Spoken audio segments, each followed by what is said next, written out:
Fifth grade, basketball tryouts. Me, the tiniest kid in my class. Haircut so strange, I look like a third grade boy who gets picked on by his first grade brother.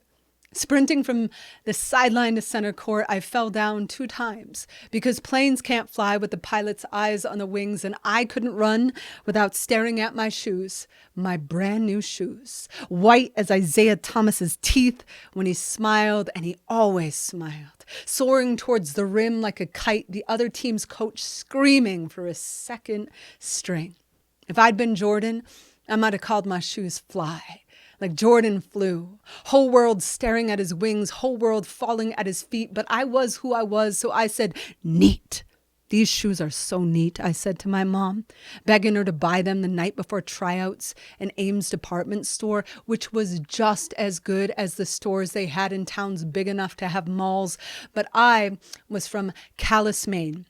Spelled like Calais, France, said like the rough patches on all the mill workers' hands. You could fit the whole town of Calais in a Madison Square Garden 7 times, meaning I could have 7 seats all my own to watch Patrick Ewing's hook shot turn the defense into the kind of fish my uncles would catch and throw back because they were just too small. Calais was known for being the first town to receive the distress signal that the Titanic was going down and not getting there in time. So I arrived to the gym early and watched my new shoes float from the locker room to the bleachers where I counted 74 seats, 64. If everyone were the size of Larry Bird or Akeem Olajuwon or Muggsy Bogues' heart or Charles Barkley, who I loved watching because he was always throwing tantrums like a kid, and I liked knowing I could still be myself when I grew up.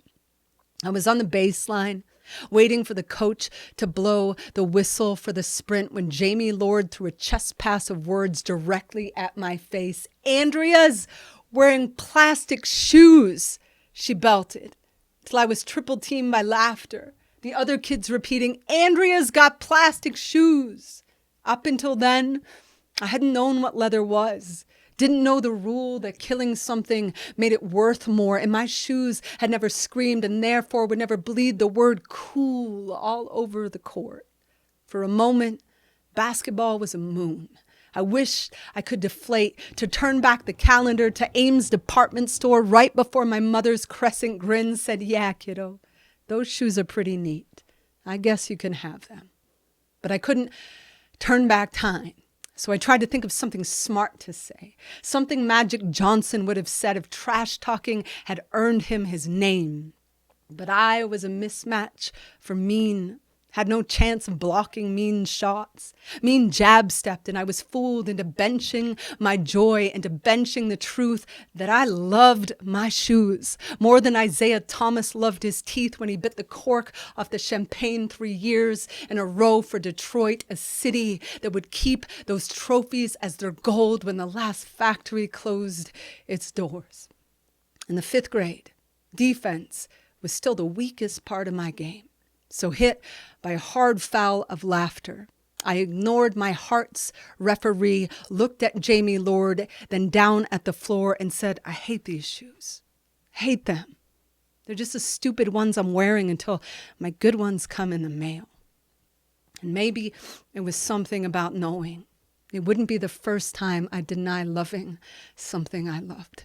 But when the coach blew the whistle, I ran in my plastic shoes like it was 1912 and I was going to get to the Titanic in time, like I was going to make my town famous for sinking nothing but baskets at the buzzer. I ran like everyone but me had something dead on their feet, and I kept running that fast for the next 8 years, all the way to the state championship in a city so big it had a mall, and I cut down the net with my smile just like Isaiah's and carried the first gold ball back to the hands of a town whose calluses for that entire night disappeared.